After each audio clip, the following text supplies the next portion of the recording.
Hey guys, what's up? It's Alex here. We are back with Extreme F1 and this time we're on F1 2015. This is the first Extreme F1 2015 video.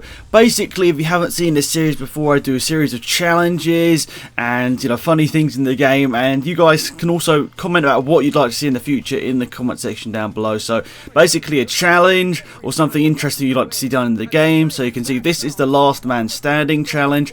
Ayrtono UK was the man who came up with this challenge. Of course, I'll leave a link to his channel down below. He did this in, I think, in like F1 2013 or 2014. He got that trend going. He asked me to do it in F1 2014, and here today we're going to be doing it once again.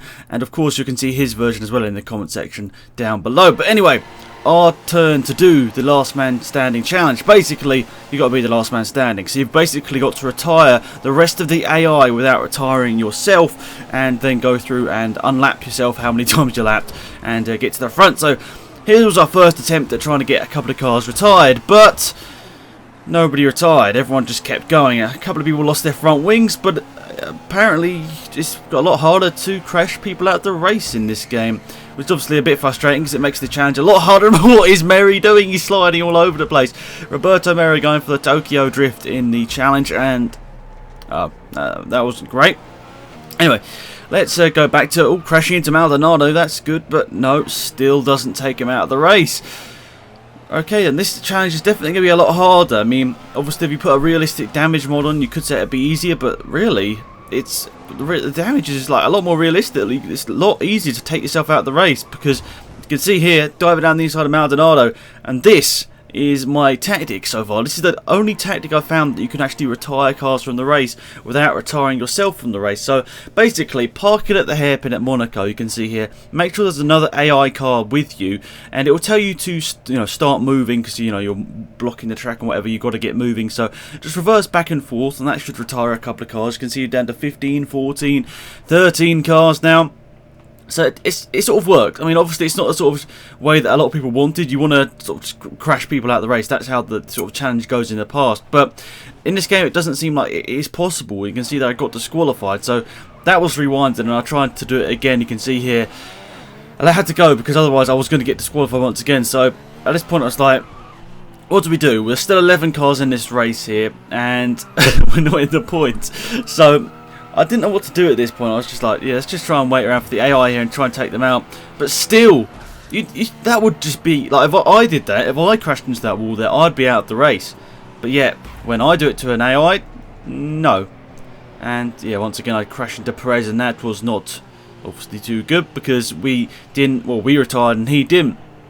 So we went for a cheeky pit stop, and you can see we're waiting now for, I think, Rosberg to come across the line. And ooh, big crash there. Rosberg crashes into us. And oh, okay then. Okay, he just keeps going, does he? Yeah. Okay, that doesn't make much sense, but you'd thought if there was a big that big crash, there would actually have oh, that's cut me off a bit short there. But anyway, I tried to go to the hairpin tactic once again. We're down to 7 cars now. A couple of cars just retiring from the race, and now we're trying to dive it up the inside of Grosjean to push him into the wall, but that didn't work. And now we're trying to wait around for Stevens, but oh, he gets through as well, and Ricciardo smashes his way through. Now I tried to wake up for Raikkonen, but it didn't really work out as planned here, because you can see here, I tried to wait around for him, but I got disqualified from the session. Anyway, Alonso's actually pretty happy with getting disqualified from the race, by the look of it here, because you'll see in a second, guys, he got disqualified from the session, but he still finished, I think, in 8th place there. So Fernando Alonso gets a really good result. Yes, but he's still got no points. Yeah, that's the problem, McLaren. When you get disqualified, you don't get any points, so you probably shouldn't really be celebrating that 8th place. Anyway, attempt number 2 up to turn number 1, trying to crash another teammate there, and then to go into turn 1 to try and crash a load of people out the race. How does that work? How did nobody retire from that first corner? We're in 11th place here. We've got for that many cars, but how did nobody retire? Oh, tried to take out, was that Maldonado? But no, that wasn't going to happen. And this is the inaugural flat tyre Grand Prix between me and Hulkenberg. You can see we're both going about 45 miles an hour. Looks like Hulkenberg's got the advantage though up the corner, so I've turned into him here. There's side-by-side contact up to the fast left hand here. Not too sure what it's called, but anyway, Hulkenberg, you can see, has got past it, but he's hit the inside wall. We go around the outside. There's more contact now with interlocked wheels. I'm trying to get past Hulkenberg, but no, we're going to crash into the wall. Oh no, the inaugural Flat Tire Grand Prix has come to an abrupt end with both Hulkenberg and Alonso in the wall. Anyway, time to go back to the Extreme F1 challenge. You can see I was waiting up for the AI once again, but I don't know, it's really weird because you just can't stay there a long enough time for it to actually work for everyone. You can see we're falling down the cars, 16 cars now. I think a couple more are going to retire in a second here, 15. You see Grosjean's pushing his way to the front here. You see Grosjean in a second here, guys. Goes for a cheeky move down the inside here. He goes for it, and I think Grosjean... Oh, sorry, it's actually Sainz goes through it. We're down to 13 cars now. And at this point, I was like, let's just get away here, otherwise we're going to get disqualified. I tried to turn across... Is that my teammate? No, I don't think it was. Was it Perez? I can't remember now, but we'll see in a second here, because I rewinded to see who it was. Yeah, it is my teammate. It's Button.